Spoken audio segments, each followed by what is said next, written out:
আল্লাহ নবী ঘুমের থেকে জেগে হযরত আলীকে ডেকে বলেন, আলী, আল্লাহ অর্ডার করেছেন আমি মদিনায় চললাম, আমার বিছানার পরে আমার চাদর গায়ে দিয়ে শুয়ে থাকো। হযরত আলী বলেন, আল্লাহর হাবিব, আপনার চাদর গায়ে দিয়ে ঘুমিয়ে থাকবো? সকালবেলায় কাফির বেঈমানেরা আপনার বিছানার পরে আপনার চাদর গায়ে দেওয়া অবস্থায় আমি আলীকে তারা মুহাম্মদ মনে করবে, আর আমি আলীকে নবী মনে করে তারা তাদের তরবারি দিয়া কেটে কেটে টুকরা টুকরা করে আমারে বিদায় করে দেবে দুনিয়া থেকে। এতটুকুনো পরোয়া করি না, বরং আমার দিলের মধ্যে এটাই তৃপ্তি থাকবে যে আমি আলীর জীবনের বিনিময় আল্লাহর হাবিব দুনিয়ায় বেঁচে আছেন। নবীজি ঘরের থেকে বেরোলেন, চতুর্দিকে কাফেররা দাঁড়ানো।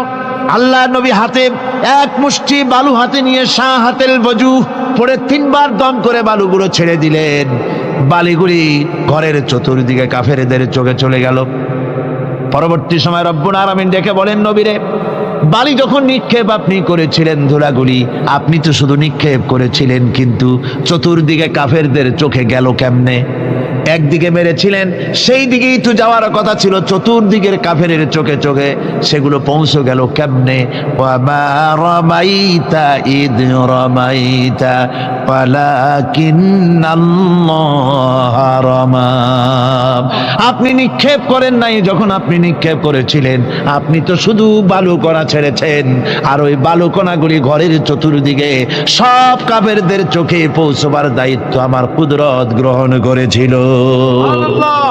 আমার ভাইয়েরা, নবীজি বিপদে, এতগুলি শত্রু তরবারি নিয়ে তিনি বিপদে ধৈর্যহারা হন নাই। আস্তে করে ঘরের থেকে বেরিয়ে হযরত আবু বকরের বাড়িতে গিয়ে হাজির। দরজায় গিয়ে আওয়াজ দিলেন, আবু বকর।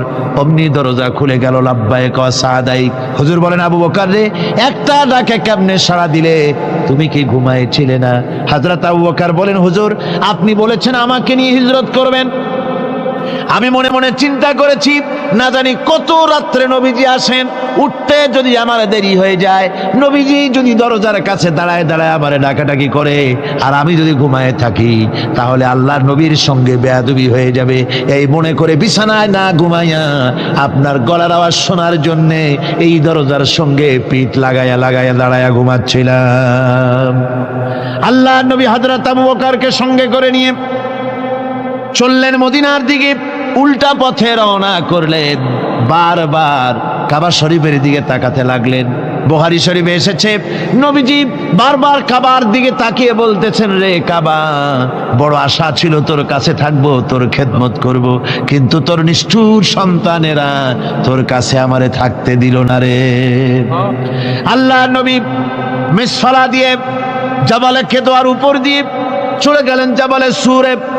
গুহার কাছে যখন গিয়েছেন, ফজর রক্ত হয়ে গেল।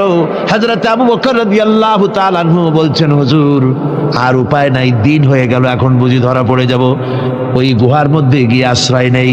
তবে আপনি দাঁড়ান, গুহার ভিতরেই পাহাড়িয়া গুহা, বিচ্ছু থাকতে পারে, সাপ থাকতে পারে, আমি আগে ঢুকি, যদি কোনো হিংস্র প্রাণী থাকে আমার উপর দিয়ে আঘাত হয়ে যাক, আল্লাহর নবী হেফাজতে থাকুন। হযরত আবু বকর রাদিয়াল্লাহু তাআলা আনহু গুহার ভিতরে নামলেন। নেমে গুহা সাফ করে হুজুরকে ডাকলেন। হুজুর তাশরীফ ফরমালেন গুহার মধ্যে। হুজুর বলেন, আবু বকর, হেঁটে হেঁটে কষ্ট হয়ে গেছে, তুমি বসো, তোমার উরুর উপরে মাথা রেখে আমি একটু ঘুমায়ে যাই। আল্লাহর হাবিব ঘুমায়ে গেলেন। হযরত আবু বকর লক্ষ্য করে দেখেন চতুর্দিকে অনেকগুলি গর্ত দেখা যায়। এই গর্ত থেকে সাপ আসতে পারে, বিচ্ছু আসতে পারে মনে করে নিজের গায়ের চাদর ছিঁড়ে ছিঁড়ে গর্তগুলি বন্ধ করা শুরু করে দিলেন। কয়েকটা গর্ত বন্ধ করার মতো চাদর আর নাই, পাও দিয়ে চেপে ধরলেন। এক পাহাড়িয়া বিষধর সাপ বেরোবার জন্য চেষ্টা করে বেরোবার পথ খুঁজে না পেয়ে হযরত আবু বকরের পায়ের উপরে দংশন করেছে। বিষের যন্ত্রণায় হযরত আবু বকরের চোখ থেকে পানি দরদর করে পড়ছে। রাসূলুল্লাহর ঘুম ভেঙে গেল। আল্লাহর নবী তাকিয়ে বলেন, আবু বকর, চোখে পানি কেন? বাড়ির কথা বুঝি মনে পড়ে গেছে?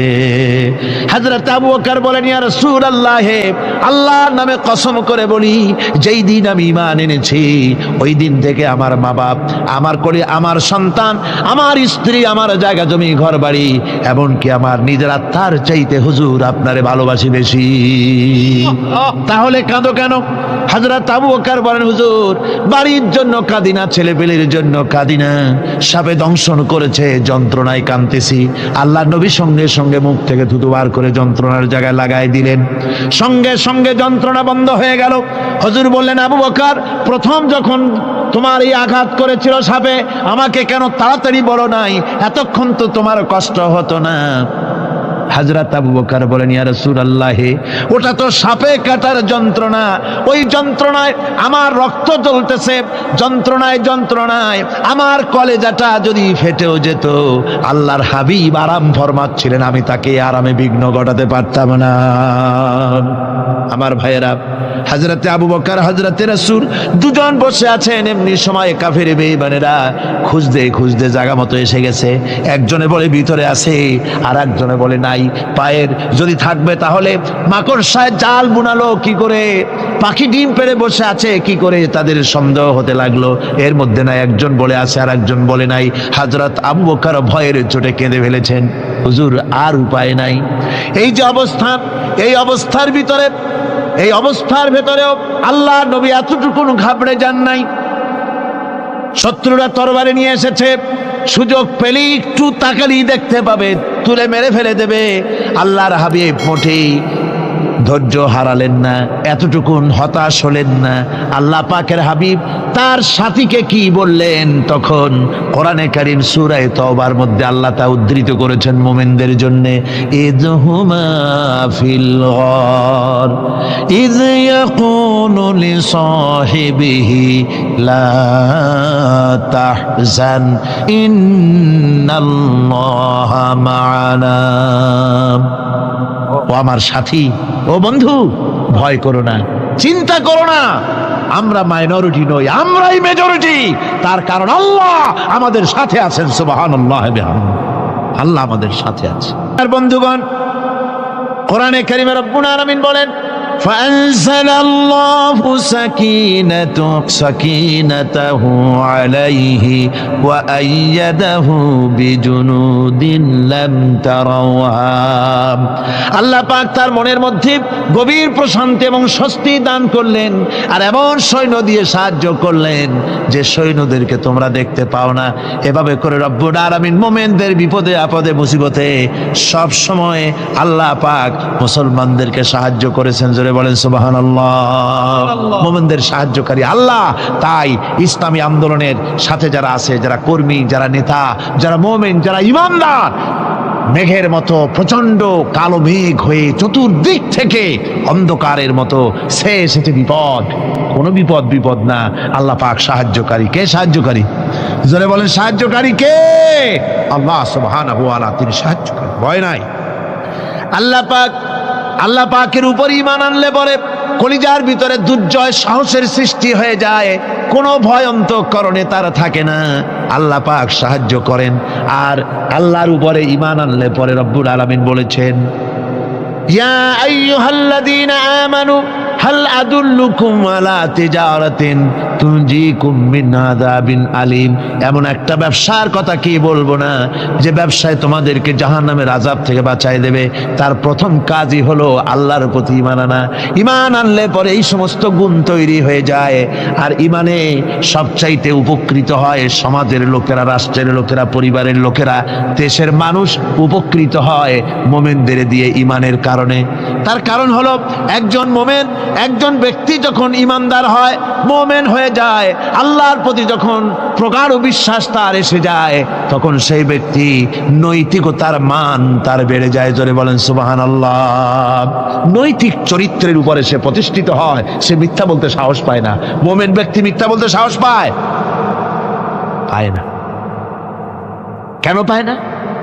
মিথ্যা বলতে সাহস পায় না, ঠকাতে সাহস পায় না, ওজনে কম দিতে সাহস পায় না, শয়তানি বদমাশি করতে সাহস পায় না, তার কারণ হলো আল্লাহ পাক বলে দিয়েছেন, মুমিন কোরআনের ভিতরে পড়েছে, ইয ইয়াতালাক্কাল মুতালাক্কিয়ানি আনিল ইয়ামিনি ওয়া আনিশ শিমালি কাঈদ। দুজন নিয়ন্ত্রণকারী ফেরেশতা তোমার ডানে এবং বামে বসে বসে তোমাকে নিয়ন্ত্রণ করছে, কোথায় যাও কি করো এই ফেরেশতারা বসে বসে সব দেখতেছে। মা ইয়ালফিযু মিন কাওলিন ইল্লা লাদাইহি রাকীবুন আতীদ।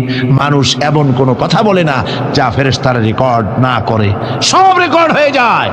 তাই মুমিন ব্যক্তি দায়িত্বহীন কথা বলতে পারে না। মুমিন ব্যক্তির চরিত্র ভালো হয়ে যায়, সে যে কথা বলে বুঝে শুনে কথা বলে, সে যে ওয়াদা করে বুঝে শুনে ওয়াদা করে, যেহেতু সবকিছুর জবাব কিয়ামতে দিতে হবে। কোথায় দিতে হবে? কোথায় দিতে হবে?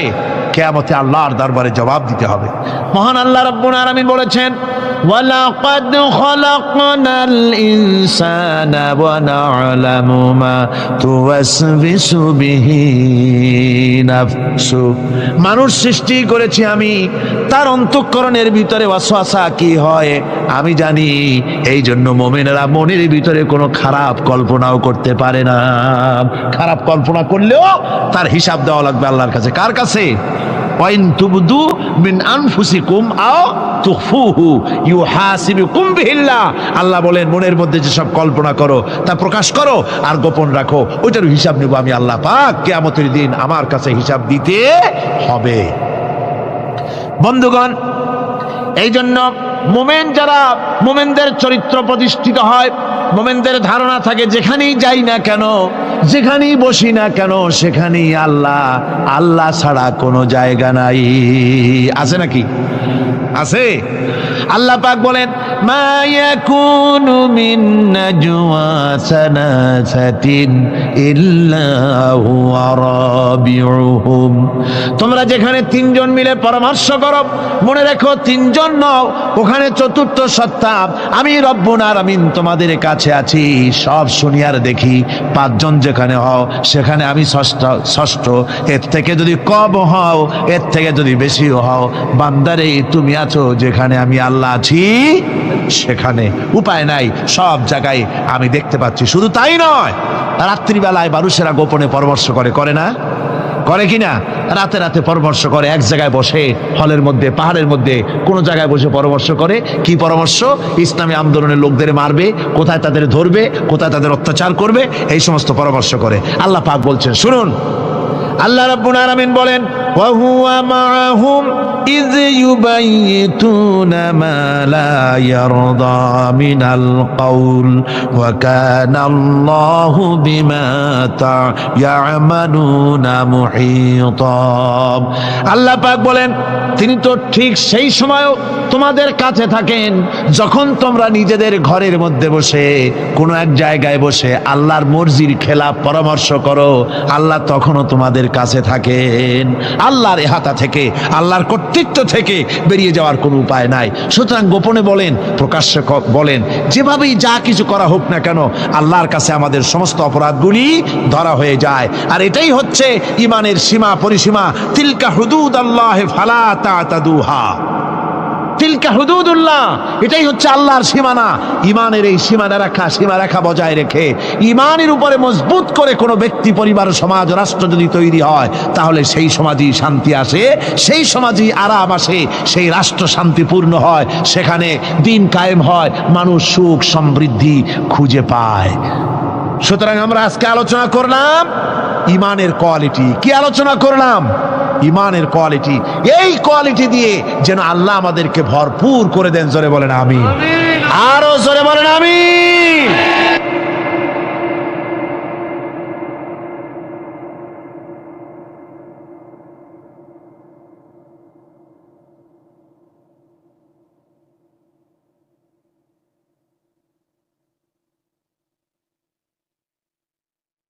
একবার রাসূল পাক সাল্লাল্লাহু আলাইহি সাল্লামের কাছে একজন মুশরিক এসেছেন, তার কাছে একটা ভাঙ্গা মূর্তি।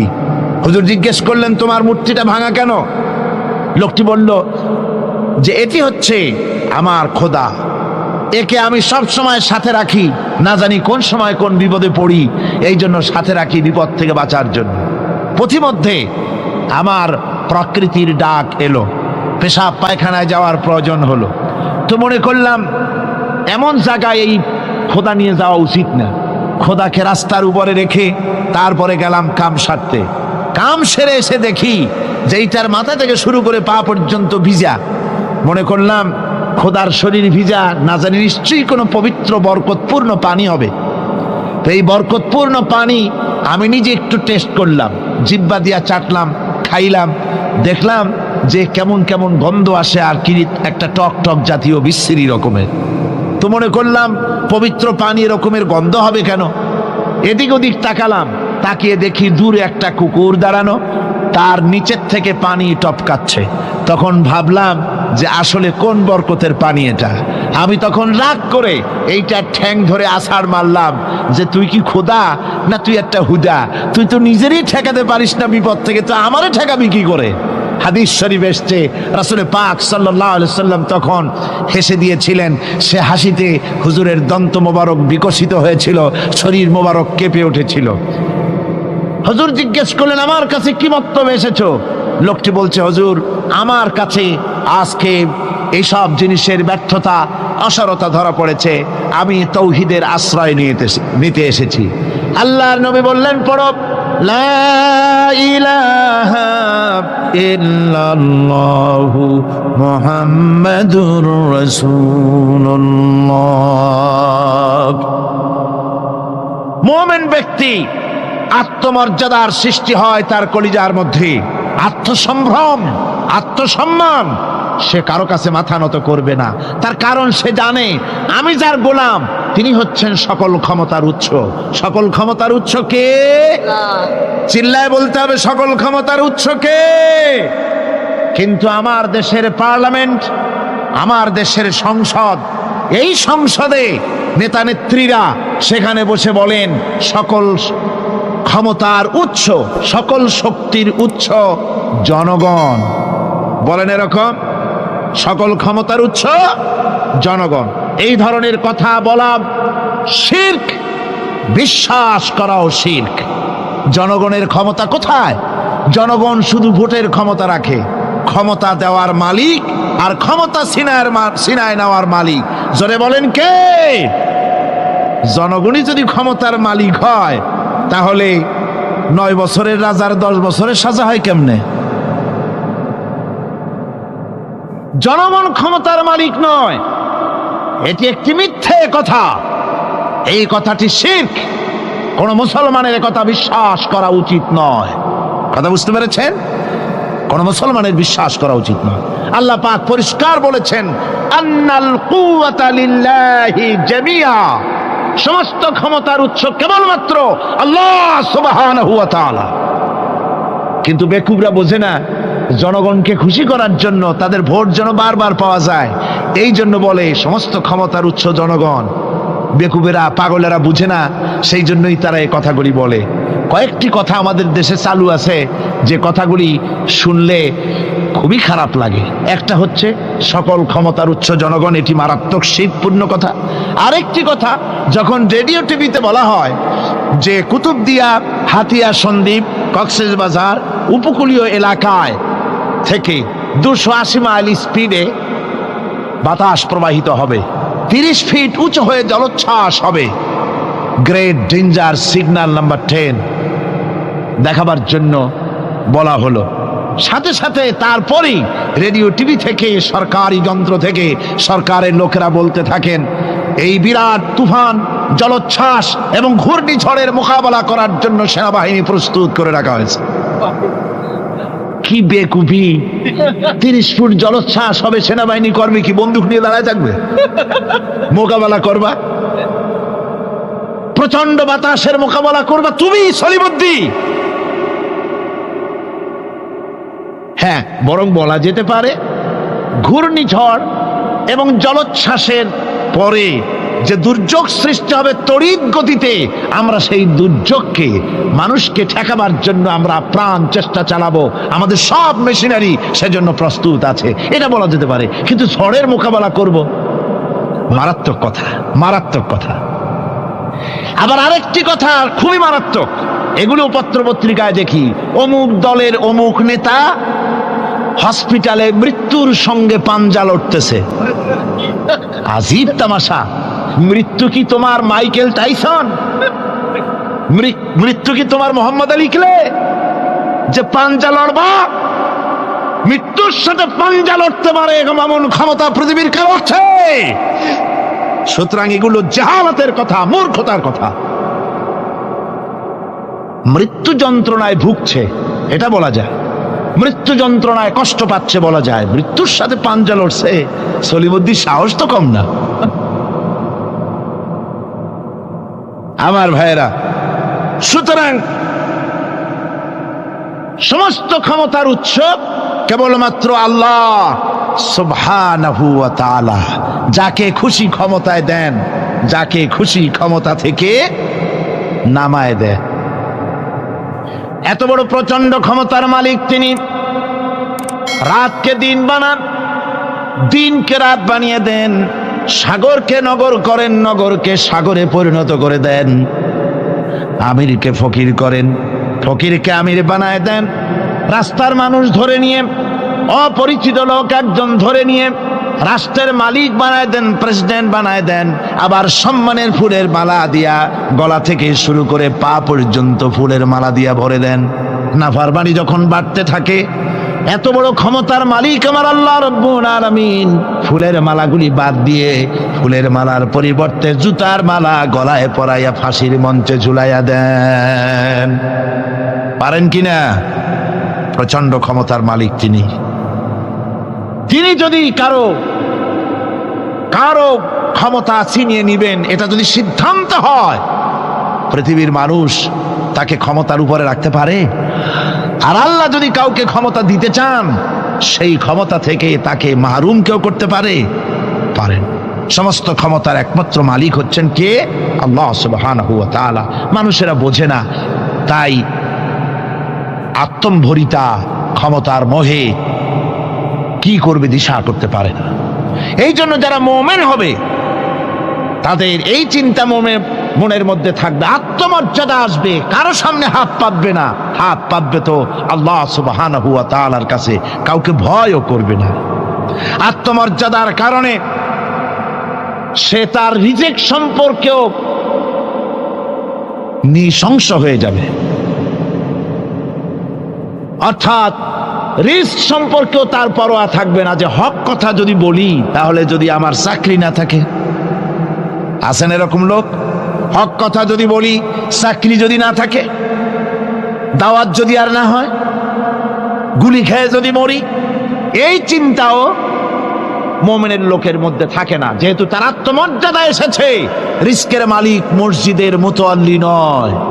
অনেক ইমাম আছে মসজিদে, হক কথা বলতে সাহস পায় না। আছে না? চট্টগ্রামে না থাকতে পারে, বিভিন্ন জেলায় আছে, হক কথা বলার সাহস পায় না। মনে করে রিস্কের মালিক মুতাল্লি অথবা সেক্রেটারি।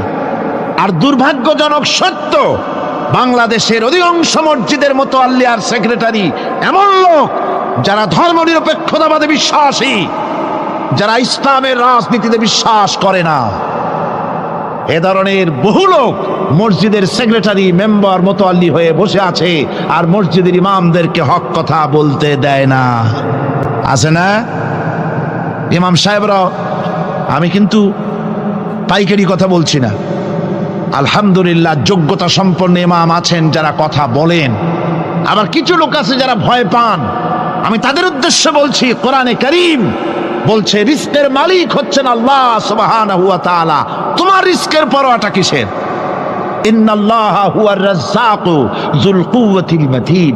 রিস্কের মালিক তো আল্লাহ পাক, তার হাতেই সমস্ত রিস্ক। রিস্ক কার হাতে? বাংলাদেশ পৃথিবীর দ্বিতীয় বৃহত্তম মুসলিম দেশ। এই দেশে বসে মসজিদে কথা বলতে ভয় পায়, মুসলমানেরা মসজিদে বসে কথা বলতে ভয় পায়। কিন্তু ভারতের দিকে তাকান, ভারতের দিল্লির জুমা মসজিদের ইমাম আব্দুল্লাহ বুখারী, লোকটার জন্য দোয়া এসেই যায় দিল থেকে। যখন কলকাতার হাইকোর্টে কোরআনে কারীমকে ব্যান করে দেওয়ার জন্য মামলা দায়ের করা হলো। দিল্লির জুমা মসজিদের ইমাম বক্তৃতা করলেন, সেই বক্তৃতার ক্যাসেট আমার কাছে পৌঁছানো হয়েছিল। আমি বক্তৃতা যখন শুনছিলাম আমার মনে হচ্ছিল যেন তার মুখ থেকে আগুন বর্ষণ হচ্ছে।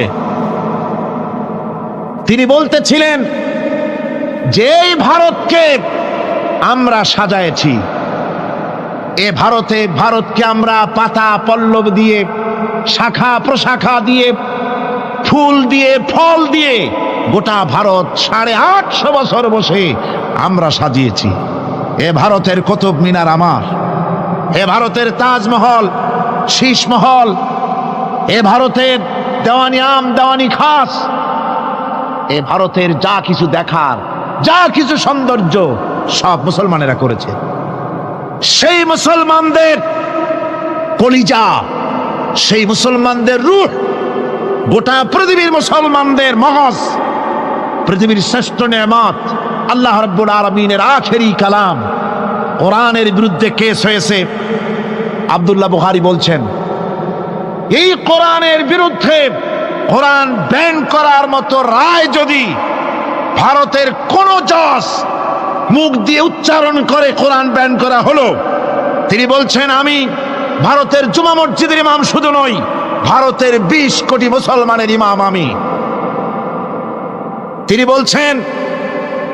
বলছেন যদি কোরআনে কারীমকে ব্যান করার রায় ঘোষণা করবে যে জজ, সে জজকে আমি পায়ের নিচে তলায় ধরে বাম হাত দিয়ে তার জিহ্বাটা টেনে ছিঁড়ে ফেলে দেব। আমার দেশে ভারতের মসজিদের ভেতরে ইমামরা যে কথা বলতে সাহস পায়, আমার দেশের মসজিদের অনেক ইমাম আগে যারা একটু সাহস পেত, এখন আবার অনেকের মধ্যে কোন জেলায়, চিটাগংয়ে না কিন্তু কোন জেলায় সাহস একটু কমে গেছে। তার কারণ কিছু বেয়াদব রাজনীতিক তারা বলেছে মসজিদের মধ্যে রাজনীতি করতে দেওয়া হবে না। ওরা হচ্ছে বেয়াদব। জোরে বলেন ওরা কি? আরো জোরে বলেন ওই সব রাজনীতিবিদরা কি? তার কারণ হচ্ছে মসজিদে কি বলা হবে আর কি বলা হবে না তোমার মতো বেয়াদব রাজনীতিবিদের কাছ থেকে তাকেও জিজ্ঞেস করবে না। এ ফয়সালা হয়েছে 1400 বছর আগে। মসজিদে কি বলতে হবে আর না হবে তা শিক্ষা দিয়েছেন জনাবে মুহাম্মদ রাসূলুল্লাহ সাল্লাল্লাহু আলাইহি ওয়াসাল্লাম। ওলামাদেরকে মসজিদে ইমামতি যারা করে তারা হচ্ছে ইমাম নেতা। তোমরা তাদের সাথে আদব করতে হবে, তারা কি বলবে আর কি বলবে না ডিকটেট করার অধিকার কারো নাই। অধিকার আছে। সুতরাং আলিমদেরকে, মুমিনদেরকে, যারা নাকি কালেমা পড়ে মুসলমান হয়, তাদের সকলের এই সাহস মনের মধ্যে আসা দরকার, ব্যক্তিত্ব আসা দরকার। কারো পরোয়া নাই, পরোয়া করব শুধুমাত্র আল্লাহর। রিস্কের মালিক তিনি। আল্লাহ রাব্বুল আলামিন বলেছেন, ওয়ামা মিন দাব্বাতিন ফিল আরদি ইল্লা আলাল্লাহি রিজকুহা। এই পৃথিবীর বুকে এমন কোন বিচরণশীল জীব নাই যে জীবের রিস্কের দায়িত্ব আমি আল্লাহ আমার নিজ হাতে গ্রহণ করি নাই। সব জীবের রিস্কের চাবি আমার হাতে। কার হাতে? তাহলে ভয়টা কিসের? আপনার একটা পেট, তাই নিয়ে এত চিন্তা। অথচ এই পৃথিবীতে আল্লাহ পাক বলেন অসংখ্য প্রাণী আছে যাদের কোনো সঞ্চয় নাই। শকুনের মরা গরু অনেকগুলি ব্যাংকে জমা আছে নাকি? কবে কোথায় একটা মরা গরু পাইছে আর খোঁজ নাই, খবর নাই। ওগুলা কি না খাইয়া মরতে দেখছেন রাস্তায় পথে ঘাটে? সুবহানাল্লাহ বিহামদিহি। অসংখ্য প্রাণী এভাবে দুনিয়া আছে। আল্লাহ রাব্বুল আলামিন বলেন যাদের কোনো সঞ্চয় নাই, যারা কোনো সঞ্চয় করে না, এ ধরনের সাপগুলি, শিয়ালগুলি, বাঘগুলি, পাখিগুলি, জলচর প্রাণী, স্থলচর প্রাণী আর অন্তরিক্ষে মহাশূন্যে উড়ে বেড়ায় যে সব প্রাণী, এ ধরনের শত সহস্র কোটি কোটি প্রাণী, তারা সকালবেলায় খালি পেট নিয়ে বেরিয়ে যায়। খালি পেট নিয়ে সকাল বেলায় বেরিয়ে গেল, আবার সন্ধ্যায় যখন বাসায় ফেরে সমস্ত প্রাণীগুলির পেট আল্লাহ রব্বুল আলামিন ভরে দেন। সুবহানাল্লাহ। একটা প্রাণীও খালি পেটে বাড়ি ফেরে না। সুবহানাল্লাহ, সুবহানাল্লাহ। অথচ তাদের কিন্তু জন্ম নিয়ন্ত্রণের ব্যবস্থাও নাই। জঙ্গলে যত প্রাণী আছে তারা কি কোনোদিন মিছিল করে এসে বলেছে বাংলাদেশ সরকার আমাদের জঙ্গলের মধ্যে কোনো খোঁজ খবর তো আপনারা রাখেন না, এখানে বাচ্চা কাচ্চা বেশি হইতেছে আর খাওয়াইতে পারি না, এবার কিছু পরিবার পরিকল্পনার ওষুধপত্র পাঠান? কোনোদিন বলেছে? বলে নাই, বলবেও না। কে খাওয়ায়? আল্লাহ পাক খাওয়া, আল্লাহ পাক খাওয়া। সুতরাং আল্লাহ রাব্বুল আলামিন রিজকের মালিক, একথা বিশ্বাস করতে হবে। সেই বিশ্বাসের অর্থ এই নয় যে আপনি চুপ করে বসে থাকবেন আর ফেরেশতারা রান্না করে আপনারে রূপচাঁদা মাছ খাওয়াই দিয়ে যাবে, এরকম না। বিশ্বাস করতে হবে, কাজ করতে হবে, এর ফলে আল্লাহ রাব্বুল আলামিন রিজকের ব্যবস্থা করবেন। ঈমান আনার পর প্রথম যে কোয়ালিটিটা হবে সেই কোয়ালিটি হচ্ছে পার্সোনালিটি, আত্মসম্ভ্রম, আত্মমর্যাদা। দুনিয়ায় কারো সামনে মাথা সে নত করবে না, মাথা নত করবে কেবলমাত্র আল্লাহর কাছে। সে বিশ্বাস করবে খাইরিহি ওয়া শাররিহি মিনাল্লাহি তাআলা, ভালো মন্দ সব কার কাছ থেকে হয়? আল্লাহর কাছ থেকে হয়। সে কিছুতেই বিশ্বাস করবে না যে কোনো মাজারের কাছে গেলে, কবরের কাছে গেলে আমার তকদির পাল্টে যাবে, কোনো মোমেন তা বিশ্বাস করবে না। কথা বুঝতে পেরেছেন? ভালো করার মন্দ করার সবটা মালিক আল্লাহ সুবহানাহু ওয়া তাআলা। এরপরে 2 নম্বরের যে কোয়ালিটি সৃষ্টি হবে মুমিনের মধ্যে ঈমান আনার পর, সে গুণটা হচ্ছে সে বিনয়ী হবে। বিনয়, বিনম্রতা তার এক বৈশিষ্ট্য হবে। বিনয় এবং বিনম্রতার বৈশিষ্ট্য হবে। তার কারণ হচ্ছে ঈমান আনার পরে সে জানতে পেরেছে আল্লাহ রাব্বুল আলামিনের কর্তৃত্ব থেকে বেরিয়ে আসার ক্ষমতা কারো নাই। অহংকার করে যাব কোথায়? আস্ফালন করে যাব কোথায়? আল্লাহর রাজত্বের বাইরে, আল্লাহর ক্ষমতার বাইরে যাওয়ার ক্ষমতা তো কারোই নাই। সুতরাং অহংকার তার মধ্যে জায়গা পাবে না। আল্লাহ পাক দুনিয়ার সমস্ত মানুষের জিনকে পরিষ্কার করে বলেছেন, ইয়া মাশারাল জিন্নি ওয়াল ইনস ইন ইসতাতা'তুম আন তানফুযু মিন আকতারিস সামাওয়াতি ওয়াল আরদ ফানফুযু লা তানফুযুনা ইল্লা বিসুলতান। হে পৃথিবীর মানুষেরা আর জেনেরা, যদি সম্ভব হয় আমার আকাশের নিচের থেকে, জমিনের উপর থেকে বেরিয়ে যা। লা তানফু, বেরিয়ে যেতে পারবে না। আমি আকাশ এবং জমিন থেকে যদি সম্ভব করতে পারো বেরিয়ে যা। আর যদি কোনো আকাশ থাকে তার নিচে যা, আর যদি কোনো জমিন থাকে তার উপরে যাও। এমন দেশ যদি পাও যেখানে আমার আলো ছাড়া কোনো আলো আছে, আমার বাতাস ছাড়া কোনো বাতাস আছে, আমার চাঁদ সূর্য ছাড়া কোনো চাঁদ সূর্য আছে, যাও সেখানে। আল্লাহ রাব্বুল আলামিন বলেন নাই এরকম যাওয়ার কোনো উপায় নাই। আমি আল্লাহ রাব্বুল আলামিন আকাশ আর জমিন দিয়ে প্যাকেট করে রেখেছি, আটকায় রেখেছি। আমার রাজত্ব থেকে, আমার ক্ষমতা থেকে, আমার কর্তৃত্ব থেকে বেরিয়ে যাওয়ার ক্ষমতা কোনো মানুষের নাই, কোনো জিনের নাই, কোনো প্রাণীর নাই। সুবহানাল্লাহ। মানুষ হচ্ছে অহংকার কিসের হবে? তোমরা হচ্ছ ফকির। আল্লাহ পাক বলছেন ওয়াল্লাহুল গনিয়্যু ওয়া আনতুমুল ফুকারা। আল্লাহ হচ্ছেন গনি। আল্লাহ কি? গনি, বেনিয়াজ, বেপরোয়া। ফাআলুল লিমা ইউরিদ, যা খুশি তাই করে, কারো মুখাপেক্ষী তিনি নন। কোরআনে কারীমে রব্বুল আলামিন বলেছেন, নবী আপনি আমার ব্যাপারে, আমার গুণাবলীর ব্যাপারে বলুন। কুল হুয়াল্লাহু আহাদ, পড়েন সবাই। কুল হুয়াল্লাহু আল্লাহু আহাদ আল্লাহুস সামাদ লাম ইয়ালিদ ওয়া লাম ইউলাদ ওয়া লাম ইয়াকুল লাহু কুফুয়ান আহাদ। আল্লাহ পাক বলেন, বান্দারে ও আমার নবী আপনি বলুন, আল্লাহ পাক এক এবং একক, তিনি নিরঙ্কুশ, তিনি বেনিয়াস, তিনি কারো মুখাপেক্ষী নন, তিনি কাউকে জন্ম দেন নাই, তাকেও কেউ জন্ম দেয়নি। আকাশ এবং জমিনে আল্লাহর সমকক্ষ কেউ নাই। তোমরা হচ্ছ ফকির আর আমি আল্লাহ হচ্ছে বেনিয়াস। লিল্লাহি মা ফিস সামাওয়াতি ওয়া মা ফিল আরদ, আকাশে যা আছে জমিনে যা আছে সব আল্লাহর। সব কার? আল্লাহ পাকের। সুতরাং কিসের অহংকার, কিসের মাতবাড়ি? মানুষ পেছনের কথা ভুলে যায়, মোটেই চিন্তা করে না। একটু আগে যারা ক্ষমতায় ছিল আজকে তারা ক্ষমতা হারা, আজকে যারা ক্ষমতায় এলো তারা আবার ক্ষমতা মসনদে বসে দুনিয়ার সব বিপদ আপদ ভুলে যায়। কি করে আরো বেশি লুটপাট করা যায়, আরো বেশি মানুষকে শোষণ করা যায়, মানুষ এই চিন্তাই করে। অহংকারে ক্ষমতার দর্পে ফেটে পড়ে, চিন্তা করে না পেছনের কথা। আল্লাহ রাব্বুল আলামিন বলেন,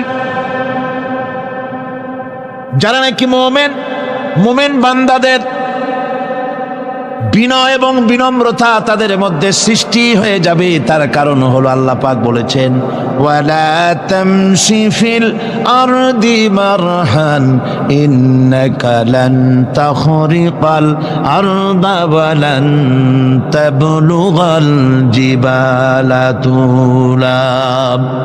ওয়ালা তামশি ফিল আরদি মারহান, আমার জমিনের উপরে অহংকার করে পা ফেলো না। তুমি কি পারবে অহংকার করে আমার জমিনটাকে ফাটাই দিতে? কি বলেন, পারা যাবে? অহংকার করে জমিনের উপরে লাথি মারেন জোরে, জমিন ফাটবে? ফাটবে না, আপনার পা ছিঁড়ে যাবে। আপনি কি পারবেন অহংকার করে পাহাড়ের উচ্চতা লাফ দিয়ে ছাড়াই যেতে পারবেন? তাও পারবেন না। সুতরাং আল্লাহ পাকের উপরে ঈমান আনলে পরে তাদের মাথা এভাবে নত হয়ে যায়, অহংকার তাদের মধ্যে জায়গা পায় না। অহংকার কিসের অহংকার তোমার? মানুষ তার জন্মের কথা, কোরআনে কারীম বলে মানুষ কি তার জন্মের কথা স্মরণ করে না? তোমার তো এমন অবস্থা ছিল, দুনিয়ায় উল্লেখযোগ্য বিষয়বস্তু হিসাবে তুমি পরিগণিত ছিলে না। তুমি হচ্ছ, তোমার জন্মের উৎস কথা হচ্ছে এক ফোঁটা নাপাক পানি, এমন নাপাক পানি যা শরীর থেকে নির্গত হলে পরে গোসল করা ওয়াজিব হয়ে যায়। এমন এক ফোঁটা নাপাক পানি যার জন্মের উৎস, তার আবার অহংকার কিসের? পৃথিবীতে অহংকার যারাই করলো আল্লাহ পাক তাদেরকে ভালো করে দেখায় দিলেন। নমরুদকে দেখায়ছেন, ফেরাউনকে দেখায়ছেন, যুগের ছোট ছোট নমরুদ ফেরাউন যেখানে যেখানে খুদে খুদে ফেরাউন হয়েছে আল্লাহ সকলকেই দেখিয়ে দিয়েছেন। দেন নাই? দেখিয়ে দিয়েছেন। সুতরাং মাথা নিচু করে চলতে হবে, বিদ্যার বড়াই করা চলবে না। কত লেখাপড়া করেছো তুমি? এমএ পাস করেছো, তাতে কি হয়েছে? সবে মাত্র বর্ণবোধ পড়েছো, জ্ঞানের রাজ্যে পা ঢুকিয়েছো, এখনো কিছু শেখনি। টাইটেল পাস করেছো তো কি হয়েছে? কদ্দুর শিখেছো? নিউটনের মতো মানুষ মৃত্যুর সময় বললেন, জ্ঞান সমুদ্রের বেলাভূমিতে দাঁড়িয়ে সামান্য বালু কণা নিয়ে নাড়াচাড়া করলাম, অথই সমুদ্রের কিছুই দেখতে পারলাম না। শেখ সাদী রহমতুল্লাহ আলাইহি ইন্তেকালের সময় বলেছেন, মালুম শোধ কি হিচ মালুম না শোধ। সারা জীবন সাধনা করে বুঝিলাম ইহা, যে কিছুই বুঝিলাম না। এগুলি হচ্ছে জ্ঞানীদের কথা। আর কোন রকম ইউনিভার্সিটির বারান্দা দিয়ে 3-4 দিন হাঁটছে, কয় যে সব বুঝি। কি বুঝছো? কয় দেয়ার ইজ নো গড, স্রষ্টা বলতে কেউ নেই। পাগল কি আর গাছে ধরে মিয়া? সুতরাং বিদ্যার বড়াই চলবে না, স্বাস্থ্যের বড়াই চলবে না, অর্থের বড়াই চলবে না। অর্থের বড়াই করবে, কত অর্থ তোমার হয়েছে? আল্লাহ যদি ইচ্ছে করেন ব্রেনের মধ্যে, মগজের মধ্যে এমন টিউমার করে দিবেন, মগজের মধ্যে এমন ক্যান্সার করে দেবেন, হার্টের ভিতরে এমন ক্যান্সার লাগায় দিবেন, 14 গোষ্ঠী বিক্রি করলে ঔষধের পয়সা হবে না। পারবে কিনা আল্লাহ কন? জোরে বলবেন, পারবেন কিনা? এমন বহুত অসুখ আছে ডাক্তাররা বোঝেই না ঔষধ দেবে কি। হযরত ইউনূস আলাইহিস সালাম মাছে তারে গিলে ফেলে দিল। হতাশায় তিনি হার্ট ফেল করেন নাই। মাছের পেটের মধ্যে যদি কেউ চলে যায়, বেরিয়ে যাওয়ার জন্য কোনো ব্যাকডোর আছে নাকি? কোন পালাবার কোনো রাস্তা আছে? মাছের পেটের জানালা দরজা আছে কিছু? কিছুই নেই। তিনি হতাশ হলেন না।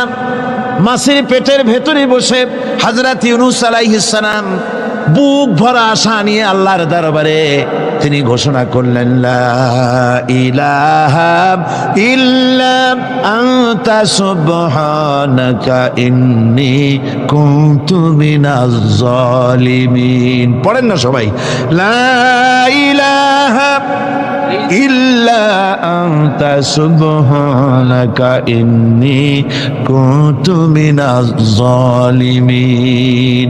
হযরত ইউনূস আলাইহিস সালাম বললেন, আল্লাহ তুমি ছাড়া কোনো ইলাহা নাই, তোমার পবিত্রতা ঘোষণা করছি, আমি জালিমদের অন্তর্ভুক্ত হয়ে গেছি। তিনি যখন চিল্লাচ্ছিলেন, মাছের পেটের ভিতরে বসে যখন কাতরুক্তি করতেছিলেন, আল্লাহ বুঝি তখন শোনেন নাই সে কথা? কি বলেন? আল্লাহ বুঝি তখন তন্দ্রায় বা নিদ্রায় ছিলেন? না, আল্লাহ পাক কি ঘুমান? তন্দ্রায় যান? লা তাখুযুহু সিনাতুন ওয়ালা নাওম। আল্লাহ রাব্বুল আলামিন বলেন, কোন তন্দ্রা বা নিদ্রা আল্লাহ রাব্বুল আলামিনকে স্পর্শ করে না। হযরত ইউনূস আলাইহিস সালাম যখন মাছের পেটের ভিতরে বসে চিৎকার মারলেন, আল্লাহ পাক বলেন, ইউনূস রে, তোমার ওই ডাক কেউ শোনে নাই। দুনিয়ার কোনো রাজা বাদশাহ শোনে নাই, দুনিয়ার কোনো বন্ধু বান্ধব তোমার শোনে নাই, কিন্তু আমি তোমার আরশের মালিক, আমি রব্বুল আলামিন শুনেছি। শুধু শুনি নাই, সঙ্গে সঙ্গে জবাব দিয়ে দিয়েছি। ফাস্তাজাবনা লাহু ওয়া নাজ্জাইনাহু মিনাল গাম্মি। পড়েন, ফাস্তাজাবনা লাহু ওয়া নাজ্জাইনাহু মিনাল গাম্মি ওয়া কাযালিকা নুনজিল মুমিনিন। আল্লাহ পাক বলেন, আমি জবাব দিলাম। মাছের পেটের ভিতরে বেদনা শুরু হয়ে গেল। মাছ আর তলদেশে শুয়ে থাকতে পারলো না, সাঁতরাতে পারলো না। মাছ ভেসে উঠল উপরে। পেটের যন্ত্রণায় মাছ কিনারায় চলে এসে বমি করে দিতে পারলে যেন বাঁচি, এই অবস্থা মাছের হলো। কিনারায় চলে এলো, বমি করে ইউনূস আলাইহিস সালামকে ফেলে দিল। মাছও বাঁচলো, ইউনূস আলাইহিস সালামও বাঁচলো। আল্লাহ রাব্বুল আলামিন বলেন, মুমিনেরা শোনো, শুধু ইউনূসকে নয়, ওয়া কাযালিকা নুনজিল মুমিনিন। এইভাবে করে মুমিন বান্দারা যদি আমাকে ডাকে, আমার কাছে যদি হাত ফাইলায়, আমি আল্লাহ রব্বুল আলামিন মুমিনদের এভাবে বিপদ মুক্ত করে দেই। আল্লাহ পাক বিপদ মুক্ত করে দেন। ওয়া মান ইয়াত্তাকিল্লাহা ইয়াজআল লাহু মাখরাজা। আল্লাহকে যে ভয় করে, আল্লাহ তার জন্য রাস্তা খুলে দেন। জোরে কোন সুবহানাল্লাহ। দেখেন, ইউসুফ আলাইহিস সালাম, জুলাইখা তাকে আটকায় ফেলেছে ঘরের মধ্যে, তালা দেওয়া, খিল দেওয়া, সিটকানি মারা, পালাবার পথ নাই, চতুর্দিকে উলঙ্গ নগ্ন চিত্র। আর এই সুন্দরী যুবতী নারী জুলাইখা তার প্রেম নিবেদন করেছে হযরত ইউসুফের কাছে। যৌবনে ভরা টকবগে যৌবনের যুবক হযরত ইউসুফ আলাইহিস সালাম, সৌন্দর্যের পিরামিড, বাঁচার কোনো পথ নাই জুলাইখার কুপ্রবৃত্তি চরিতার্থ করে দেওয়া ছাড়া। কিন্তু হযরতে ইউসুফ আলাইহিস সালাম আল্লাহ রাব্বুল আলামিনকে ডাকলেন, হতাশায় ভেঙে পড়লেন না, আল্লাহকে ভয় করলেন, আল্লাহকে ডাকলেন। আল্লাহকে ডেকে, আল্লাহকে ভয় করে তালাবদ্ধ দরজার দিকে যখন দৌড় মারলেন, রব্বুল আলামিন আপন কুদরতে দরজার তালাগুলি খুলে দিলেন।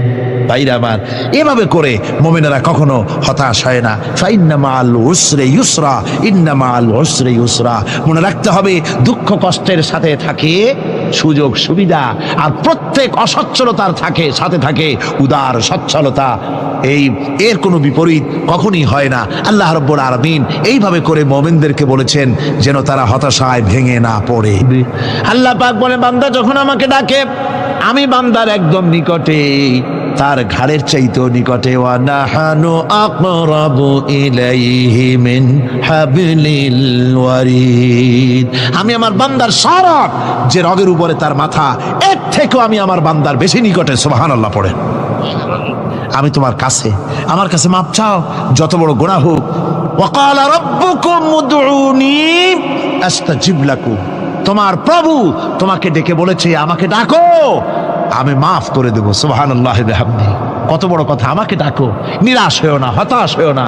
আল্লাহর গজব বেশি না রহমত বেশি? আল্লাহর রহমত বেশি। হাদিসে কুদসির ভিতরে এসেছে, আল্লাহ পাক বলেছেন, কোন বান্দা যদি আমার দিকে এক বিগত অগ্রসর হয়, আমার রহমত তার দিকে এক হাত এগিয়ে যায়। কোন বান্দা যদি আমার দিকে হেঁটে আসে, আমার রহমত তার দিকে দৌড়ে যায়। বান্দা যখন আল্লাহর দরবারে দুহাত উঁচু করে চোখের পানি ফেলে দেয়, মুসলিম শরীফের হাদিসের ভিতরে এসেছে, গভীর রাত্রে, রাতের তৃতীয় অংশে আল্লাহ রাব্বুল আলামিন প্রথম আকাশে আসেন আর ডেকে বলেন, পৃথিবীতে আছো নাকি কেউ গুনাহ করে জীবন বরবাদ করে দিয়েছো, আমার কাছে মাপ চাও। ঋণগ্রস্ত আছো, অসুস্থ আছো, অপমানিত আছো, কে আছো মাজলুম, আমাকে ডাকো, আমার কাছে বলো, আমি ডাকের সাড়া দেব, জীবনের আশা পূরণ করে দেব। ওই সময় যেই সমস্ত লোকেরা কান্দে তাহাজ্জুদের নামাজ পড়ে, আল্লাহ জিজ্ঞেস করেন ফেরেশতারা, অমুক অমুক দেশে অমুক অমুক বান্দারা কান্দে কেন? ফেরেশতারা বলে, রব্বুল আলামিন তুমি তো ভালো করে জানো। আল্লাহ বলেন, জানি, তবুও তোমাদের মুখে শুনতে চাই। তারা বলে, রব্বুল আলামিন তোমার এই বান্দা গুনাহ করেছে, গুনার জন্য মাপ চায়, জাহান্নাম থেকে বাঁচতে চায়। আল্লাহ পাক বলেন, ফেরেশতারা আমার এই বান্দারা আমারে দেখেছে নাকি? বলে দেখে নাই। বলে আমার দোজখ দেখেছে নাকি? বলে না, তাও দেখে নাই। আমার বেহেশত দেখেছে নাকি? বলে না, তাও দেখে নাই। আল্লাহ পাক বলেন, ফেরেশতারা সাক্ষী থাকো, ওরা আমাকে দেখে নাই, আমার বেহেশত দোজখ কিছুই দেখে নাই, শুধুমাত্র আমার নবীর কথা, আমার কোরআনের কথা বিশ্বাস করে আরামের ঘুমকে হারাম করে যেভাবে তারা কাঁদতেছে, সাক্ষী থেকে যাও ফেরেশতারা, আবার রহমতের দরিয়ায় জোশ মেরেছে আমার ওই ক্রন্দনরত বান্দাগুলিকে আমি আল্লাহ মাফ করে দিলাম। সুতরাং মুমিন বান্দা যারা, আল্লাহর মুমিন বান্দা যারা, এই ঈমানের কোয়ালিটি, এটাও হতাশায় নিরাশায় ভেঙে পড়বে না। গুনাহ তো মানুষই করে, গুনাহ হয়ে গেছে, মাপ চাও। তোমার গুনাহ কদ্দূর? তোমার গুনাহ যদি হয় পাহাড় সমান, আল্লাহর রহমত আকাশ সমান। জাহান্নামের কঠিন শাস্তি থেকে বাঁচতে হলে আল্লাহর প্রতি ঈমান আনতে হবে। আর ঈমান আনলে যে কোয়ালিটিগুলি হওয়া উচিত, সেগুলি আমি আপনাদের সামনে আলোচনা করছি। এরপর আরেকটি কোয়ালিটি হবে মুমিনের, তা হলো কঠোর কঠিন বিপদে অবিচল থাকবে, বিপদে ভেঙে পড়বে না। বিপদ আপদ, শত্রুতা, ক্ষয় ক্ষতি যা কিছু হয় সবই আল্লাহর পক্ষ থেকে, এটা মেনে নিতে হবে এবং ধৈর্য ধারণ করতে হবে। বিপদ মুসিবত শুধু উম্মতের জন্য নয়, দুনিয়ার সমস্ত নবীদের বিপদ এসেছে, হয় নাই? নবীদের বিপদ আসে নাই? কোরআনে কারীম থেকে শুনুন, আল্লাহ রাব্বুল আলামিন বলেন, ওয়াকাযালিকা জাআলনা লিকুল্লি নাবিয়্যিন আদুওয়াম মিনাল মুজরিমিন। আল্লাহ পাক বলেন, এমনি করে আমি সকল নবীদের শত্রু বানিয়ে দিয়েছি সব পাপিষ্ঠ আর অপরাধ প্রবণ লোকদেরকে। প্রত্যেক যুগে নবীদের শত্রু ছিল, প্রত্যেক যুগে নবীদের কি ছিল? শত্রু ছিল। সে শত্রু কারা ছিল? আল্লাহ পাক বলছেন, নবীদের শত্রু ছিল পাপিষ্ঠ আর অপরাধ প্রবণ লোক, এরাই ছিল নবীদের দুশমন। রাসূলগণের অবস্থা যদি এই হয়, তাহলে তার উম্মত, ওই দিনের ধারক বাহক যারা, তাদের বুঝি বিপদ আপদ হবে না? নাকি হবে কিনা? তো ইসলামের বিরোধিতা যারা করে, কোরআনের পরিভাষায় বলা হয়েছে ইসলামের দুশমন, নবীদের দুশমন। দুনিয়ার সব পাপিষ্ঠ আর অপরাধ প্রবণ লোকেরাই ইসলামের দুশমন হয়, নবীদের দুশমন হয়। আজও দেখেন, আজও তাকিয়ে দেখেন, ইসলামী আন্দোলনের বিরোধিতা যারা করে তারা পাপিষ্ঠ চরিত্রের কিনা, তাকায় দেখেন, খুঁজে দেখেন, সর্বত্র খুঁজে দেখুন, খুঁজে দেখুন। যারা ইসলামী আন্দোলনের বিরোধিতা করে, যারা ইসলামকে মিটিয়ে দেওয়ার চেষ্টা করতেছে, যারা ইসলামকে মৌলবাদ বলে, ইসলামকে সাম্প্রদায়িক বলে। কোরআনে কারীমের কথা কত স্পষ্ট যে নবীদের দুশমন হয়, ইসলামের দুশমন হয় মুজরিম লোকেরা, অপরাধ প্রবণ আর পাপিষ্ঠ লোকেরা। আজও আমরা দেখতে পাই এই শ্রেণীর লোকেরা পাপিষ্ঠ এবং সবচাইতে সমাজের নিকৃষ্ট ধরনের চরিত্রহীন লোক। নামাজ নাই। আপনি খুঁজে দেখেন ইসলামী আন্দোলনের বিরোধিতা যারা করছে, যারা নেতৃত্ব দিচ্ছে, নামাজ নাই, রোজা নাই, চরিত্র নাই, হজ নাই, যাকাত নাই, মদ, জুয়া, জেনা, ব্যভিচার ইত্যাদিতে লিপ্ত। চেহারা দেখলে ছেলেপেলেরা 2 গ্লাস পানি খায় ভরস ওঠে। কথা ঠিক কিনা কর? এই হলো অবস্থা। মারে কেন?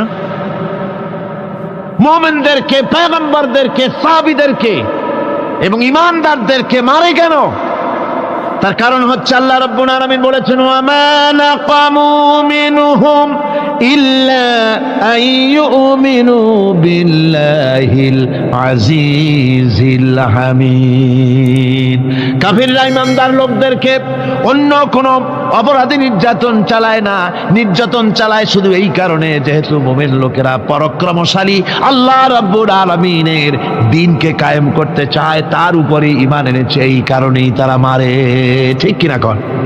যুগে যুগে নবীদের উপরে, সাহাবীদের উপরে যে অত্যাচার হয়েছে, সেই অত্যাচার এই কারণেই হয়েছে, অন্য কোনো কারণে নয়। এই কঠিন বিপদে অবিচলতা এবং ধৈর্যের দৃষ্টান্ত নবীগণ পেশ করেছেন পৃথিবীর বুকে। আমরা দেখেছি ইব্রাহিম আলাইহিস সালামকে আগুনে ফালানো হয়েছে, আছে না কোরআন শরীফে? আমি কিন্তু গল্প করতেছি না, সব কোরআনের কথা। কিসের কথা? ইব্রাহিম আলাইহিস সালামকে আগুনে ফালানো হচ্ছে। অপরাধ কি? অপরাধ হচ্ছে হযরত ইব্রাহিম আলাইহিস সালাম দাওয়াত দিয়েছেন, লা ইলাহা ইল্লাল্লাহ। জোরে পড়েন, লা ইলাহা ইল্লাল্লাহ, লা ইলাহা লা ইলাহা ইল্লাল্লাহ মুহাম্মাদুর রাসূলুল্লাহ। হযরত ইব্রাহিম আলাইহিস সালাম দ্বীনের দাওয়াত দিয়েছেন, এক আল্লাহর দাওয়াত দিয়েছেন, ঈমানের দাওয়াত দিয়েছেন। আর কোন অপরাধ ছিল না। নমরুদ সহ্য করতে পারলো না। কোরআনে কারীমের মধ্যে সব কথাগুলি আল্লাহ পাক এই জন্য বিধৃত করেছেন, এই জন্য কোরআনে কারীমের মধ্যে সব কথা উঠায় দিয়েছেন, যাতে করে মুমিনেরা বিপদ আসলে পরে যেন ঘাবড়ে না যায়। ইব্রাহিম আলাইহিস সালামকে আগুনে ফালানো হচ্ছে। ফেরেশতা বলছে, ইব্রাহিম তোমারে আগুনে ফালায় দাও হতেছে, আমার কাছে সাহায্য চাও, আমার কাছে ক্ষমতা আছে, আগুনগুলো উঠাইয়া নমরুদের বংশ জ্বালায় দেব। হযরত ইব্রাহিম ফেরেশতার কাছে সাহায্য চাইছিলেন নাকি? তিনি বললেন, ফেরেশতা তোমার কাছে সাহায্য কেন চাইব? আমি তো এমন কোন অন্ধ আল্লাহর ইবাদত করি না যেই অন্ধ স্রষ্টা তার গোলামের দুঃখ দুর্দশা না দেখেন। আমি তোমার কাছে সাহায্য চাইব না। হযরত ইব্রাহিম আলাইহিস সালাম পাশ করলেন। কি বলেন, পাশ করছেন না? ঈমানের পরীক্ষায় পাশ। আগুনের মধ্যে হযরত ইব্রাহিমকে যখন ফেলানো হচ্ছে, রব্বুল আলামিন আগুনের প্রতি নোটিশ করে দিলেন, ইয়া নারু কুনি বারদাও ওয়া সালামান আলা ইব্রাহিম। আগুন আমার ইব্রাহিমের জন্য শান্তিদায়ক, ঠান্ডা হয়ে যা। এখন কি আর আগুনের বাপের ক্ষমতা আছে ইব্রাহিমরে পোড়ানো? আর ক্ষমতা নাই। আমার বন্ধুগণ, ইব্রাহিম আগুনের ভিতরে আরামে বসা আছেন, আর ওদিকে নমরুদ বসে বসে দেখতেছে দূর থেকে। ইব্রাহিম তো জ্বলে না, গায়ের মধ্যে আগুন জ্বলে গেল। ডাক দিয়া কয়, আগুন তোর হলো কি? কেন জ্বালাইতে পারিস না আমার দুশ্মন রে? হলোটা কি তোর? তোর কি জ্বালানো শক্তি বন্ধ হয়ে গেল নাকি? আগুনের ভিতর থেকে জবাব এলো, নমরুদ রে, আমার ভিতরে জ্বালানো শক্তি আছে কি নাই যদি প্রমাণ করতে চাও, টেস্ট করতে চাও, তুই নিজে আয়, তোরে শুদ্ধ তামাম দুনিয়া জ্বালাই দিতে পারি, ইব্রাহিমের এক গাছা পশমও জ্বালাইতে পারি না। তার কারণ হচ্ছে আমি হচ্ছি মাখলুক, আল্লাহ হচ্ছেন খালিক। আল্লাহ আমাকে বলেছেন না জ্বালাতে, তুমি 1000 বার বললেও আমি ইব্রাহিমকে জ্বালাইতে পারবো না। কোরআনে কারিমে ঘটনা বলে মুমিনদেরকে সাহস দেওয়া হচ্ছে, মুমিনেরা দ্বীনের কাজ করতে গিয়ে বিপদ আবাজ আসবে, ইমানের দাবি হলো বিপদ আসবে, আর বিপদ আসলে ঘাবড়ায় যেও না, মুসিবতে পড়ে চিন্তায় পেরেশানে হয়রান হয়ে যেও না। বিশ্বকবি আল্লামা ইকবাল কি সুন্দর করে বলেছেন, আজ ভি হো জু ইব্রাহিম কা ইমা पैदा आग कर सकती है एक अंदाज गुलिस्तां पैदा। ইব্রাহিমের ইমান যদি আজিও কোথাও হয় বিদ্যমান, করতে পারেন অগ্নিকুণ্ডে খুবসুরত এক গুলিস্তান। আজও যদি আগুনের ভিতরে কোন নমরুদ কোন ইব্রাহিমকে যদি ফেলে দেয়, আল্লাহ রাব্বুল আলামিন আজও আগুনকে ফুলের বাগান বানায়া দিবেন। সুবহানাল্লাহ। ভয় পাওয়ার কারণ নাই, চিন্তা করার কোনো কারণ নাই। আমার বন্ধুগণ, হযরতে হুদ আলাইহিস সালামকে যখন সমাজের লোকেরা, রাষ্ট্রের লোকেরা ঘিরে ফেলে দিল, সমাজ শক্তি, রাষ্ট্র শক্তি যখন তাকে ঘিরে ফেলে দিল, ষড়যন্ত্রের পাহাড় তুলে দিল, তারে মেরে ফেলে দিবে, হযরত হুদ দেশ থেকে তা পালায় গেলেন না, ভয় পেলেন না। হযরতে হুদ আলাইহিস সালাম বললেন, কোরআনে কারিমে হযরত হুদের কথা কোট করা হলো, ফাকিদুনি জামিআন সুম্মা লা তুনজিরুন। সম্মিলিতভাবে ষড়যন্ত্র করো আমার বিরুদ্ধে, সবাই মিলে ষড়যন্ত্র করো, সুম্মা লা তুনজিরুন, আর আমাকে এতটুকু অবকাশ তোমরা দিও না। ইন্নী তাওয়াক্কালতু আলাল্লাহি রাব্বি ওয়া রাব্বিকুম, আমি ভরসা করেছি সেই আল্লাহর উপরে, যার কুদরতি হাতের ভেতরে, যিনি আমাদের রব তোমাদেরও রব, আর যার কুদরতি হাতের ভিতরে তামাম পৃথিবীর জানগুলি যার হাতে, সে আল্লাহর উপরে ভরসা করেছি। ষড়যন্ত্র যদ্দূর আছে করতে থাকো, আমি ষড়যন্ত্র পরোয়া করি না। সুবহানাল্লাহ পড়ে। এটাই হলো মুমিনের কোয়ালিটি। শুধু ঈমান, লা ইলাহা ইল্লাল্লাহু মুহাম্মাদুর রাসূলুল্লাহ, গরুর গোশত খাই, আর রবিউল মাস আসলে পরে ইয়া নবী সালাম আলাইকা, ইয়া রাসূল সালাম আলাইকা, তারপরে গরম গরম জিলাপি আর রসগোল্লা খাইলাম খুব বেশি করিয়া, এর নাম মুমিন নয়। মুমিন হচ্ছে তার চলায় ফেরায়, ওঠায় বসায় সাহসিকতার এক আন্দাজ তৈরি হবে সে। আমার ভাইয়েরা, বিপদে অবিচলতা আমাদেরকে পয়গম্বরেরা শিক্ষা দান করেছেন। আমরা দেখতে পেয়েছি বিশ্বনবী জনাবে মুহাম্মদুর রাসূলুল্লাহ সাল্লাল্লাহু আলাইহি ওয়াসাল্লাম হিজরতের রাত, কাফেরেরা চতুর্দিকে দাঁড়ানো, হযরত জিবরাইল এসে বলেন, ইয়া রাসূলুল্লাহ, হে কাফেরেরা চতুর্দিকে ঘিরে দাঁড়িয়েছে, গভীর রাত, এখন হাতে তাদের তরবারি, সকাল হলে পরেই তারা আপনাকে মেরে ফেলে দিবে, তাড়াতাড়ি ওঠেন, মদিনার দিকে চলে যান। আল্লাহ নবী ঘুমের থেকে জেগে হযরত আলীকে ডেকে বলেন, আলী, আল্লাহ অর্ডার করেছেন আমি মদিনায় চললাম, আমার বিছানার পরে আমার চাদর গায়ে দিয়ে শুয়ে থাকো। হযরত আলী বলেন, আল্লাহর হাবিব, আপনার চাদর গায়ে দিয়ে ঘুমিয়ে থাকবো, সকালবেলায় কাফির বেঈমানেরা আপনার বিছানার পরে আপনার চাদর গায়ে দেওয়া অবস্থায় আমি আলীকে তারা মুহাম্মদ মনে করবে, আর আমি আলীকে নবী মনে করে তারা তাদের তরবারি দিয়া কেটে কেটে টুকরা টুকরা করে আমারে বিদায় করে দেবে দুনিয়া থেকে। এতটুকুনো পরোয়া করি না, বরং আমার দিলের মধ্যে এটাই তৃপ্তি থাকবে যে আমি আলীর জীবনের বিনিময় আল্লাহর হাবিব দুনিয়ায় বেঁচে আছেন। নবীজি ঘরের থেকে বেরোলেন, চতুর্দিকে কাফেররা দাঁড়ানো, আল্লাহ নবী হাতে এক মুষ্টি বালু হাতে নিয়ে শাহাতেল ওযু পড়ে 3 বার দম করে বালুগুলো ছেড়ে দিলেন। বালিগুলি ঘরের চতুর্দিকে কাফেরদের চোখে চলে গেল। পরবর্তী সময় রব্বুল আলামিন ডেকে বলেন, নবীরে, বালি যখন নিক্ষেপ আপনি করেছিলেন, ধুলাগুলি আপনি তো শুধু নিক্ষেপ করেছিলেন, কিন্তু চতুর্দিকে কাফেরদের চোখে গেল কেমনে? একদিকে মেরেছিলেন, সেই দিকেই তো যাওয়ার কথা ছিল, চতুর্দিকের কাফেরের চোখে চোখে সেগুলো পৌঁছে গেল কেমনে? ওয়ামা রামাইতা ইদ রামাইতা ওয়ালাকিন্নাল্লাহ রামা। আপনি নিক্ষেপ করেন নাই, যখন আপনি নিক্ষেপ করেছিলেন আপনি তো শুধু বালু কণা ছেড়েছেন, আর ওই বালু কণাগুলি ঘরের চতুর্দিকে সব কাফেরদের চোখে পৌঁছবার দায়িত্ব আমার কুদরত গ্রহণ করেছিল। আমার ভাইয়েরা, নবীজি বিপদে এতগুলি শত্রু তরবারি নিয়ে তিনি বিপদে ধৈর্যহারা হন নাই, আস্তে করে ঘরের থেকে বেরিয়ে হযরত আবু বকরের বাড়িতে গিয়ে হাজির। দরজায় গিয়ে আওয়াজ দিলেন আবু বকর, অমনি দরজা খুলে গেল। লাব্বাইক ওয়া সাদাইক। হুজুর বলেন, আবু বকর রে, একটা ডাকে কেমনে সাড়া দিলে? তুমি কি ঘুমাইছিলে না? হযরত আবু বকর বলেন, হুজুর আপনি বলেছেন আমাকে নিয়ে হিজরত করবেন, আমি মনে মনে চিন্তা করেছি না জানি কত রাত্রে নবীজি আসেন, উঠতে যদি আমার দেরি হয়ে যায়, নবীজি যদি দরজার কাছে দাঁড়ায় দাঁড়ায় আমারে ডাকাডাকি করে আর আমি যদি ঘুমায় থাকি, তাহলে আল্লাহর নবীর সঙ্গে বেয়াদবি হয়ে যাবে। এই মনে করে বিছানায় না ঘুমাইয়া আপনার গলার আওয়াজ শোনার জন্যে এই দরজার সঙ্গে পিঠ লাগাইয়া লাগাইয়া দাঁড়াইয়া ঘুমাচ্ছিলাম। আল্লাহর নবী হযরত আবু বকরকে সঙ্গে করে নিয়ে চললেন মদিনার দিকে। উল্টা পথে রওনা করলেন।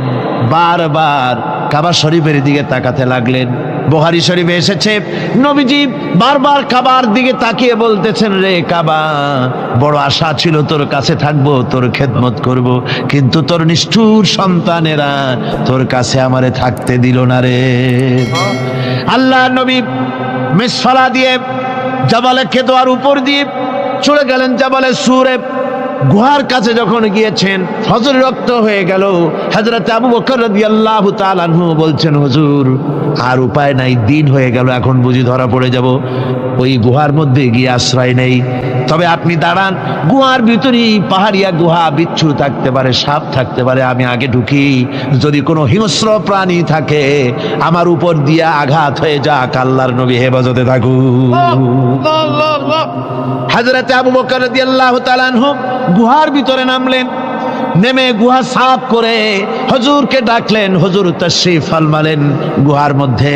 হুজুর বলেন, আবু বকর হেঁটে হেঁটে কষ্ট হয়ে গেছে, তুমি বসো, তোমার উরুর উপরে মাথা রেখে আমি একটু ঘুমায়ে যাই। আল্লাহর হাবিব ঘুমায়ে গেলেন। হযরত আবু বকর লক্ষ্য করে দেখেন চতুর্দিকে অনেকগুলি গর্ত দেখা যায়। এই গর্ত থেকে সাপ আসতে পারে, বিচ্ছু আসতে পারে মনে করে নিজের গায়ের চাদর ছিঁড়ে ছিঁড়ে গর্তগুলি বন্ধ করা শুরু করে দিলেন। কয়েকটা গর্ত বন্ধ করার মতো চাদর আর নাই, পাও দিয়ে চেপে ধরলেন। এক পাহাড়িয়া বিষধর সাপ বেরোবার জন্য চেষ্টা করে বেরোবার পথ খুঁজে না পেয়ে হযরত আবু বকরের পায়ের উপরে দংশন করেছে। বিষের যন্ত্রণায় হযরত আবু বকরের চোখ থেকে পানি দরদর করে পড়ছে। রাসূলুল্লাহর ঘুম ভেঙে গেল। আল্লাহর নবী তাকে বলেন, আবু বকর চোখে পানি কেন? বাড়ির কথা বুঝি মনে পড়ে গেছে? হযরত আবু বকর বলেন, ইয়া রাসূলুল্লাহ, আল্লাহর নামে কসম করে বলি, যেই দিন আমি ঈমান এনেছি ওই দিন থেকে আমার মা বাপ, আমার কোলে আমার সন্তান, আমার স্ত্রী, আমার জায়গা জমি ঘর বাড়ি, এমনকি আমার নিজের আত্মার চাইতে হুজুর আপনারে ভালোবাসি বেশি।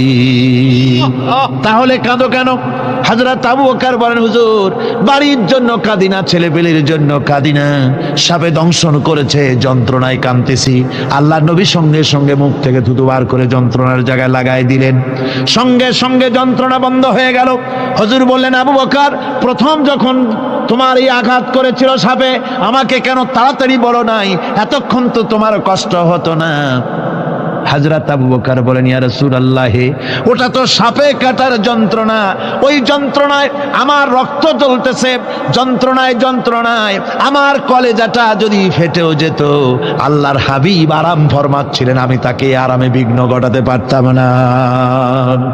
আমার ভাইয়েরা, হযরতে আবু বকর হযরতে রাসূল দুজন বসে আছেন। এমনি সময় কাফের বেঈমানেরা খুঁজতে খুঁজতে জায়গা মতো এসে গেছে।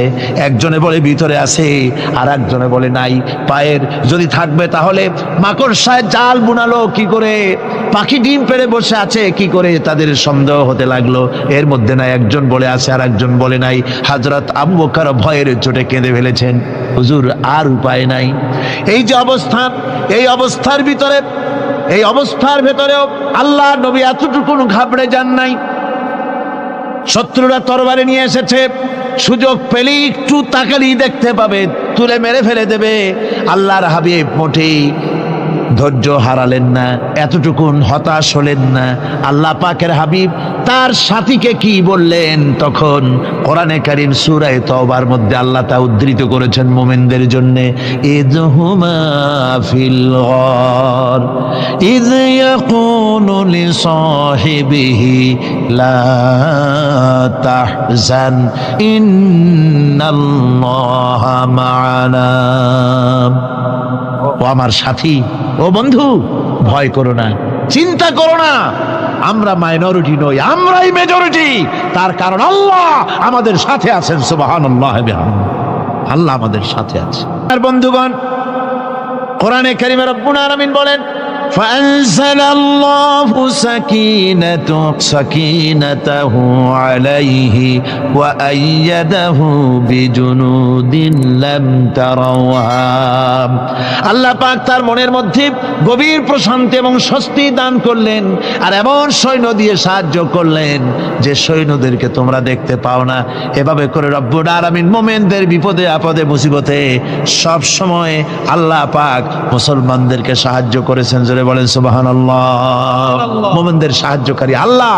তাই ইসলামী আন্দোলনের সাথে যারা আছে, যারা কর্মী, যারা নেতা, যারা মুমিন, যারা ঈমানদার, মেঘের মতো প্রচন্ড কালো মেঘ হয়ে চতুর্দিক থেকে অন্ধকারের মতো সে এসেছে বিপদ, কোন বিপদ না। আল্লাহ পাক সাহায্যকারী। কে সাহায্যকারী? জোরে বলেন, সাহায্যকারী কে? আল্লাহ সুবহানাহু ওয়া তাআলা, তিনি সাহায্যকারী, ভয় নাই।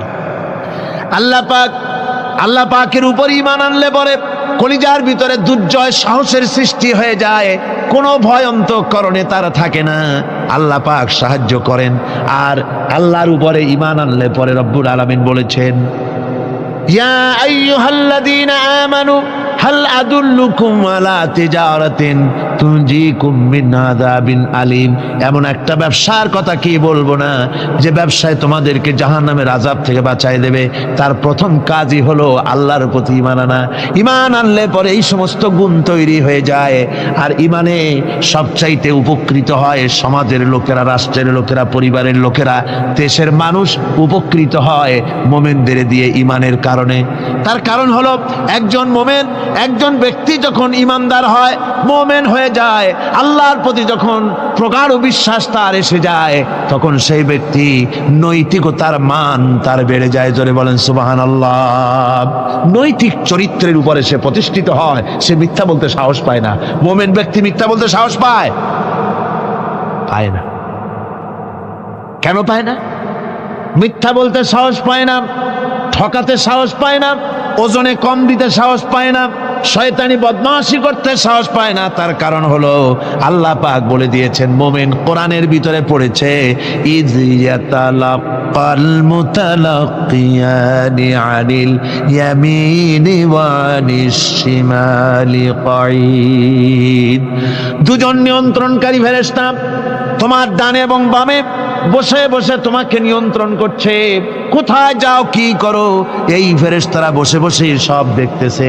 মা ইয়ালফিযু মিন কাওলিন ইল্লা লাদাইহি রাকীবুন আতীদ। মানুষ এমন কোনো কথা বলে না যা ফেরেশতারা রেকর্ড না করে, সব রেকর্ড হয়ে যায়। তাই মুমিন ব্যক্তি দায়িত্বহীন কথা বলতে পারে না।